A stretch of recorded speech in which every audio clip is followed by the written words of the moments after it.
মহারাজ কি কিছু ভাবছেন? না মানে আপনাকে দেখে খুব স্বস্তি পাচ্ছি না মহারাজ, মনে হচ্ছে আপনি দুশ্চিন্তার মধ্যে আছেন। আমি কি ঠিক অনুমান করেছি মহারাজ? এটা খুব সাধারণ অনুমান গোপাল, এই অনুমান আমরা সবাই করছি। হ্যাঁ মহারাজ, আপনার দুশ্চিন্তার কারণ বলুন, যদি আমরা কিছু করতে পারি। মহারাজের কি তবে মনে নেই হর্ষ? তাই কি মহারাজ আপনি এতই বিমর্ষ? তোমরা সবাই জানো যে বছর একেবারে ভালো ফসল ফলেনি, প্রজাদের এবারে যথেষ্ট দুর্দশা চলছে। এই অবস্থায় খাজনা আদায় তো একেবারেই অসম্ভব। ঠিক বলেছেন মহারাজ, খাজনা আদায় এখন অবধি কিছুই হয়নি। ওদিকে নবাব ক্রমাগত খাজনার জন্য তাগাদা করেই যাচ্ছে, আর তাতেই আমার মনটা কেমন অস্থির অস্থির করছে। মহারাজ, আমার মনে হয় সবার প্রথমে আপনি দুশ্চিন্তা করা ছেড়ে দিন, তাতে মন ঠান্ডা হবে। ঠান্ডা মাথায় অনেক কিছু বুদ্ধি খেলে। আর ততক্ষণে নবাব ডান্ডা হাতে দুধ পাঠাবে নাকি? মহারাজ, গোপালের বুদ্ধিশুদ্ধি দিন দিন লোপ পাচ্ছে বলেই আমার বিশ্বাস। ব্যাস, এই শুরু হলো মন্ত্রীর চতুর কথা। মন্ত্রীমশাই নিশ্চয়ই মহারাজের দুশ্চিন্তা দূর করবার জন্য ইতিমধ্যেই অনেক উপায় ভেবে ফেলেছে। সে উপায়ের কথা আমি পরে শুনব, আগে আমি রাজজ্যোতিষীর কথা শুনতে চাই। তুমি তুমি আমার হাত দেখে কিছু বলতে পারবে রাজজ্যোতিষী?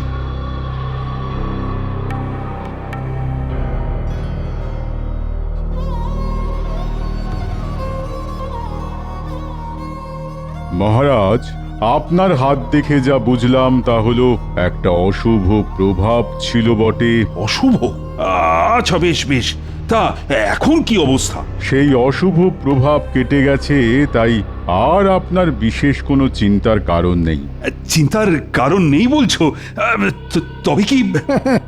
মহারাজ, আমার মনে হয় এই সমস্ত গেঁয়ো যোগী দিয়ে আর কিছু হবে না। আমি কতদিন ধরে এখানে রাজজ্যোতিষী আছি সেটা কি ভুলে গেছেন মন্ত্রীমশাই? সেই জন্যই তো বলছি, আপনার সময় পেরিয়ে গেছে। মন্ত্রী, থামো দেখি। মহারাজ, আমি এমন একজন জ্যোতিষীকে চিনি যিনি হলেন ত্রিকালদর্শী। সব কিছু দোষগুণ উনি বলে দিতে পারেন, আর কোনো রকম সমস্যা থাকলে উনি তার বিধান দিতে পারেন। তাই বুঝি? ব্যাটার মতলব ঠিক ভালো ঠেকছে না। আপনি যদি তার সাথে দেখা করতে চান তাহলে তাকে রাজসভায় একবার আনা যেতে পারে। বেশ মন্ত্রী, তবে তাই হোক। আমি তার সাথে দেখা করতে চাই। তুমি তাকে এই রাজসভায় আনবার ব্যবস্থা কর। বিলক্ষণ মহারাজ।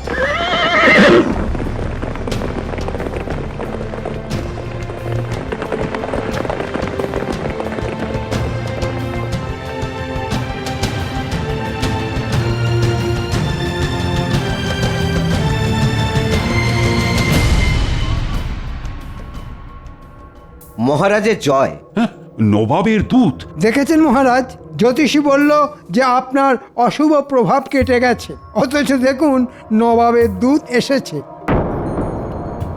কি সংবাদ এনেছো দূত? আমার হাত দিয়ে নবাব একটি পত্র পাঠিয়েছেন। কই দেখি পত্র।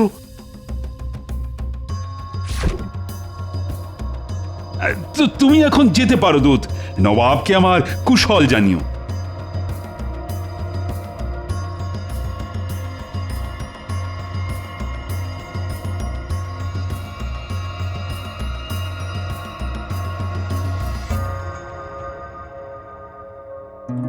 মন্ত্রী, এই পত্রে যা লেখা সেটা তুমি সবাইকে পড়ে শোনাও। পত্রে লেখা আছে, নবাব আগামী সপ্তাহ শেষে এবছরের সেরা আবিষ্কারের জন্য উদ্ভাবনীশ্রী পুরস্কার স্বর্ণ স্মারক দেবেন। সাধু সাধু সাধু। যে রাজ্য সেরা হবে পুরস্কারের সঙ্গে সঙ্গে তাদের সমস্ত খাজনাও মুকুব করা হবে। বাকি রাজ্যগুলির খাজনা দ্বিগুণ করা হবে। আবিষ্কারের বিষয়বস্তু এই সপ্তাহের মধ্যে নবাবকে জানাতে হবে। শুনলে তো সবাই, আমি না বড়ই অসহায় বোধ করছি। সবাইকেই ভাবতে হবে আবিষ্কার বলে সবকিছুর দায় বিজ্ঞানীর, আর বাকিরা নাকে তেল দিয়ে ঘুমোবে। এমনটা কিন্তু চলবে না। বুড়ো রাজা এবার সত্যি সত্যি বিপদে পড়েছে। দেখি এই সুযোগে কিছু কামিয়ে নেওয়া যায় নাকি।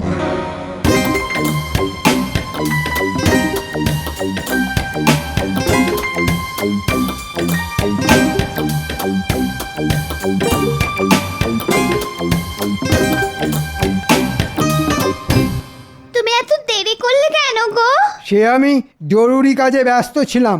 কেন? দুজন অতিথি বসে আছে সেই কখন থেকে, তাই বললাম। দুজন অতিথি কোথায়? ওই ভেতরের ঘরে। আরে আগে বলবে তো, চোর ডাকাতও তো হতে পারে।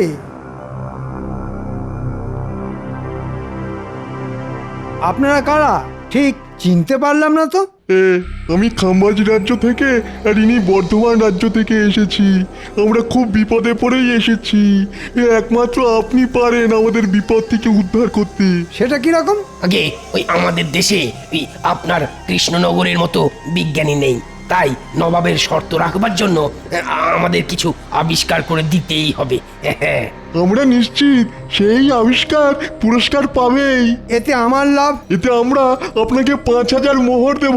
এ তো দারুণ দাম। শুধু 5,000 মোহর? আপনি বলুন না আর কি চান। বিজয়ী হলে আমাকে মোহরের সাথে 50 একর জমি দিতে হবে।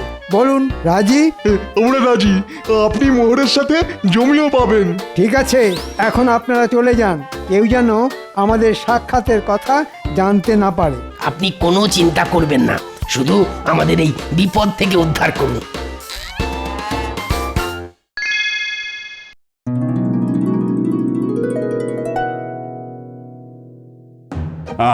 কাল আমি তোমাদের সবাইকে বলেছিলাম নবাবের পত্রের বিষয়টি চিন্তা করতে। তা আমি জানতে চাই তোমরা নতুন আবিষ্কার নিয়ে কেউ কিছু ভেবেছো কিনা।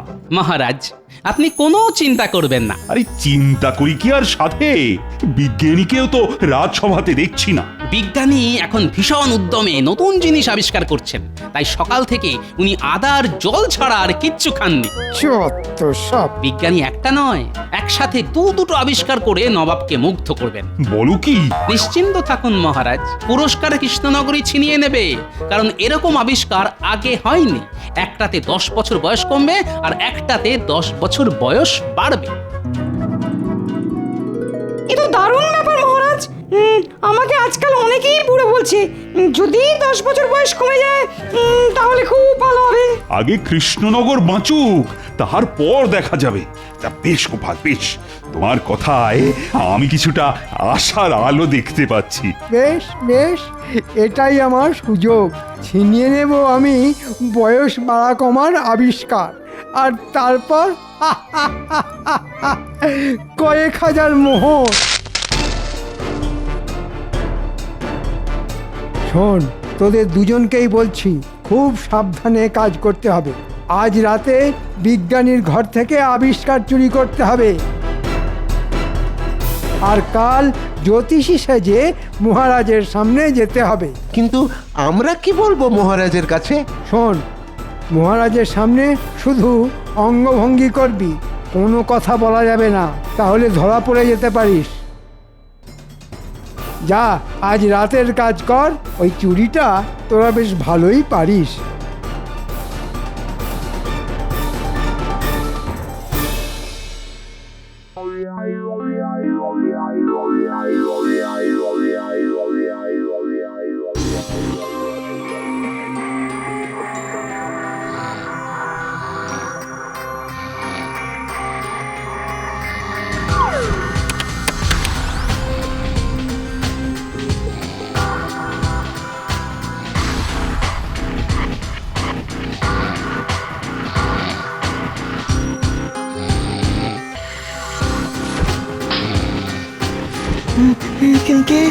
কে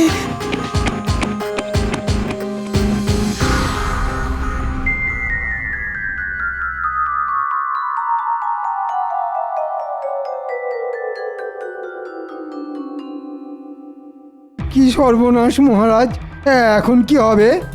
আমিও তো কিছুই বুঝতে পারছি না। আমি দেখেছি স্পষ্ট, একজনের হাতে লণ্ঠন ছিল। হায় হায়, কি হলো? আবিষ্কার যে চুরি হয়ে গেল। আমার মনে হয় না এতে বিশেষ কিছু চিন্তার আছে। মহারাজ, আপনি তো দূত পাঠিয়ে নবাবকে বলেই দিয়েছেন যে আমরা কি আবিষ্কার করেছি। হ্যাঁ, দূত আমি পাঠিয়েছি। আবিষ্কার চুরি হয়েছে, কিন্তু আবিষ্কারক আমাদের সাথেই রয়েছেন। আমার মনে হয় বিজ্ঞানী আবার বানিয়ে ফেলতে পারবে। আজ্ঞে মহারাজ, আমি আবার বানাতে পারবো। যাক বাবা, তাই যেন হয়। মহারাজের জয় হোক, নবাবের দূত এসেছেন। দূত? আচ্ছা আচ্ছা, পাঠিয়ে দাও। বুঝতে পারছি না আবার কি হবে। ওহ,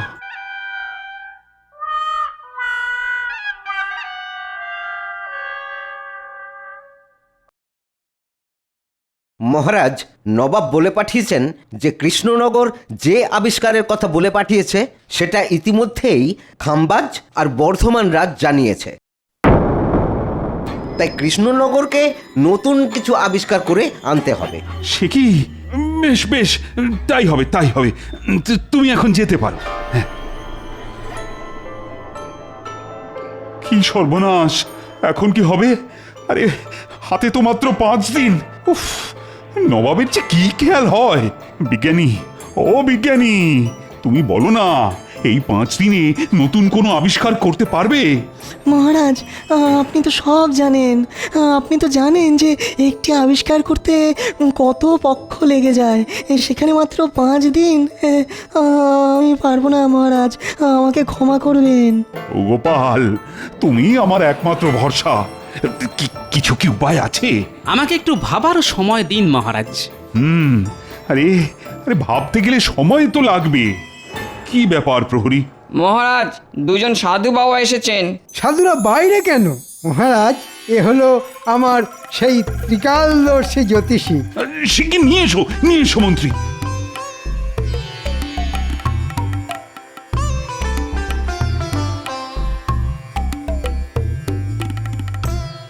মহারাজ, এনারা দুজনেই হলেন সেই ত্রিকালদর্শী জ্যোতিষী মৌনব্রতী বাবা। মুখে কিছু বলেন না, সবই ইঙ্গিতে বোঝান, তবে গণনা নির্ভুল। কিরকম যেন গন্ডগোল লাগছে, এদের দেখে চেনা চেনাও লাগছে। যাই হোক, দেখি। হে ত্রিকালদর্শী জ্যোতিষীগণ, আমাদের রাজ্য আর মহারাজ এখন ঘোর সংকটে। আপনারা গণনা শুরু করুন। আপনারা আকার ইঙ্গিতে যা বলবেন আমি সব বুঝিয়ে দেব।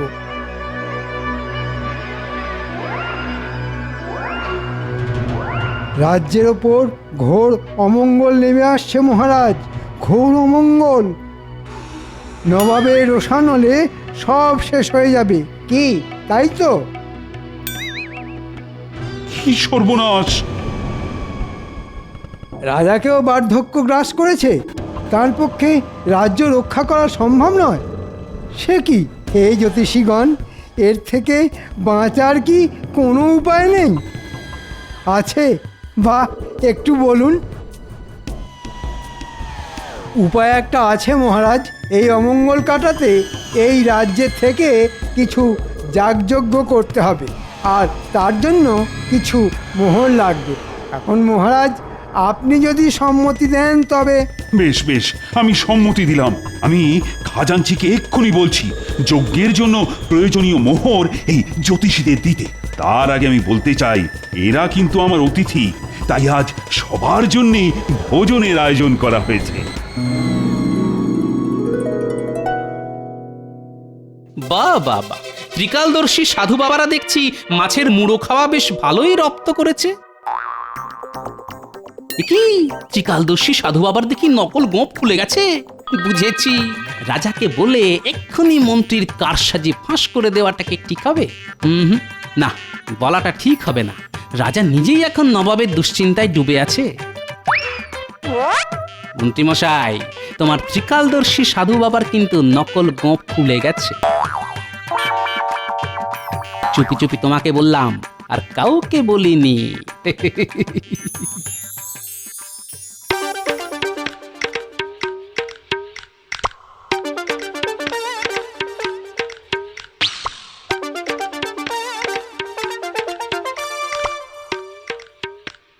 ব্যাপার বলো তো তোমার? হ্যাঁ, সেই কোন সকালে বেরিয়েছো, কোনো খবর নেই। বলি চিন্তা হয় তো নাকি?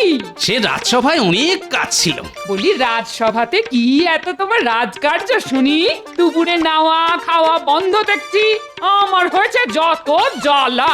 আহা, আমি খেয়ে এসেছি, তুমি খেয়ে নিয়েছো তো? তোমার জন্য কি হাপিস টেস্ট করে বসে থাকো নাকি? আমার বুঝি খিদে পায় না? তা তো ঠিকই। সে দিনকাল আর নেই, বুঝলে? বাবুর জন্য বসে থাকবো আর তিনি কখন এসে খাবেন। তা তো ঠিকই। ঘরের খাবার তোমার পছন্দ নয়, সে তো জানি। আনু কি ছাই বাজার থেকে? 4টে মূল্য, 2টো পটল, একটু আলু, ছি। আর আর নিজে রাজবাড়িতে ভালো মন্দ খাবে। এই রাজা একটু খাতির করে খাওয়ালো আর কি। তোমার জন্যে আমার সারা দুপুর আজ অশান্তিতে কেটেছে। হ্যাঁ, আমিও কি চাই খুব শান্তিতে আছি? আমারও অনেক চিন্তা, অনেক কাজ, বুঝলে? তোমার কাজ কি আমি জানি, বেশ জানি। আমাকে বেশি বোঝাতে এসো না, করো তো রঙ্গরসিকতা, বলে কি না অনেক কাজ। গিন্নি, এখন আমার মাথা খেও না তো, বলছি তো অনেক কাজ। তা তো ঠিকই, আমার কথা এখন তোমার মাথা খাচ্ছে। পরিষ্কার বলে দিচ্ছি, আমিও একজন মানুষ। হ্যাঁ, তুমি যে একজন মানুষ সেটা আমি জানি। এখন চুপ করো দেখি। কেন চুপ করব? কেন চুপ করব? আমারও বয়স হচ্ছে। আমি কি কাঠ পাথরের পুতুল যে সব দিন একই থাকবো? আমি তোমায় বলে দিচ্ছি, এ সংসারে আমি থাকবো না। থাকো তুমি তোমার মতো করে। হ্যাঁ, কি বললে তুমি গিন্নি? কাঠ পাথরের পুতুল? আরে গিন্নি, তুমি কি বললে তুমি নিজেই জানো না। বলো যা, এর হলো কি? পাগল হয়ে গেল নাকি? আমি এক্ষুনি আসছি গিন্নি, এক্ষুনি আসছি। উমাগো, হলো কি? এই কোথায় যাচ্ছ?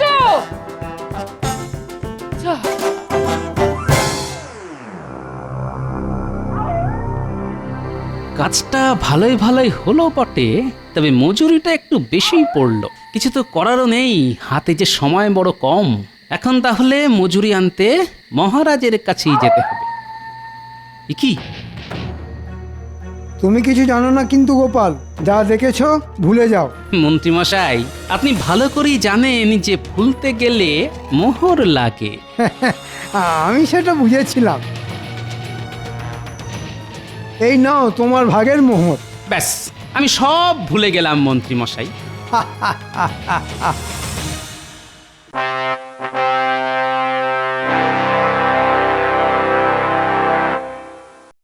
মহারাজ, ওই সাধুদের আনতে কি আপনি বলেছিলেন? হ্যাঁ গোপাল, ওরা ত্রিকালদর্শী যে।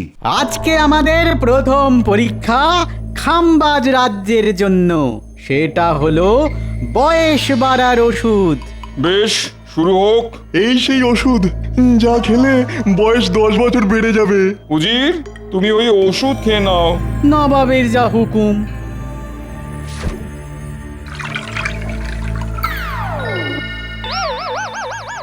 ও যে বাবা, আমি এত বুড়ো হয়ে গেলাম।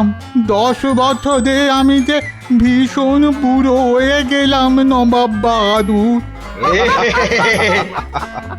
বাহ, চমৎকার আবিষ্কার, চমৎকার আবিষ্কার। নবাব বাহাদুর হুকুম করুন পরের আবিষ্কারের জন্য। এই সেই ওষুধ যা খেলে বয়স ওই 10 বছর কমে যাবে। বেশ, উজির, ওষুধ খাও।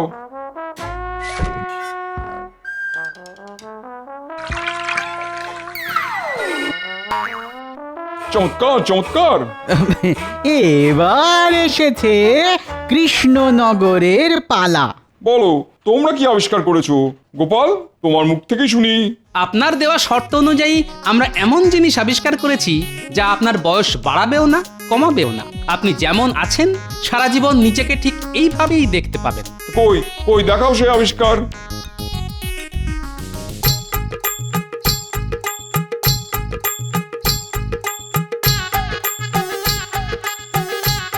কি, এ তো আমার মূর্তি। ঠিকই নবাব বাহাদুর, এই মূর্তিতে আজ যেমন দেখছেন নিজেকে, 5 বছর পর, এমনকি 50 বছর পরও নিজেকে ঠিক একইভাবে দেখবেন। দারুণ, দারুণ, সত্যি সেরা আবিষ্কার গোপাল। পুরস্কার তুমিই পাবে, সেই সঙ্গে কৃষ্ণনগরের খাজনাও মুকুব। নবাব বাহাদুর, এ কেমন বিচার? আমরা এত দারুণ সব জিনিস দেখালাম, আর গোপাল ওই মূর্তি বানিয়ে প্রথম পুরস্কার জিতে নিল। তোমাদের যে আবিষ্কার, সেই আবিষ্কার কৃষ্ণনগরও করেছিল, কিন্তু আগে না জানানোর জন্য আমি সেটা বাতিল করি। তবে গোপালের আবিষ্কার সত্যি অভিনব। কিন্তু কৃষ্ণনগরের মন্ত্রী আমাদের 5000 মোহরের বিনিময়ে এই আবিষ্কার দিয়েছেন। এখন সেও গেল, সঙ্গে দ্বিগুণ খাজনাও দিতে হবে। এরপরে মন্ত্রী আমাদের থেকে জমিও চেয়েছেন। এ কি কৃষ্ণচন্দ্র, তোমার মন্ত্রী তো দেখছি জোচ্চোর। মন্ত্রী? তবে এই ছিল তোমার মনে? দাঁড়ান মহারাজ, এখনো তো দেখার বাকি।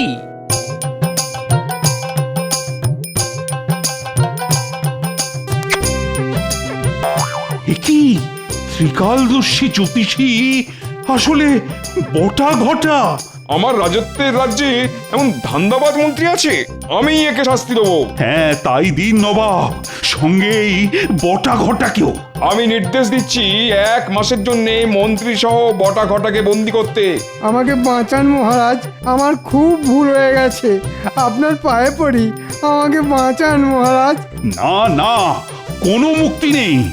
1 মাস ধরে পচে মরো গারদে, আর এটাই তোমার শাস্তি। মরে যাব মহারাজ, একেবারে মরে যাব, মরে যাব মহারাজ, একেবারে মরে যাব।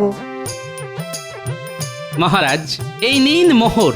আপনার মন্ত্রী আমার মুখ বন্ধ রাখার জন্য আমাকে উপঢৌকন দিয়েছিল। মূর্তি বানাতে একটু শুধু খরচা হয়েছে মহারাজ। ওটা আমি আবার তোমাকে দিচ্ছি গোপাল, পুরস্কার হিসেবে।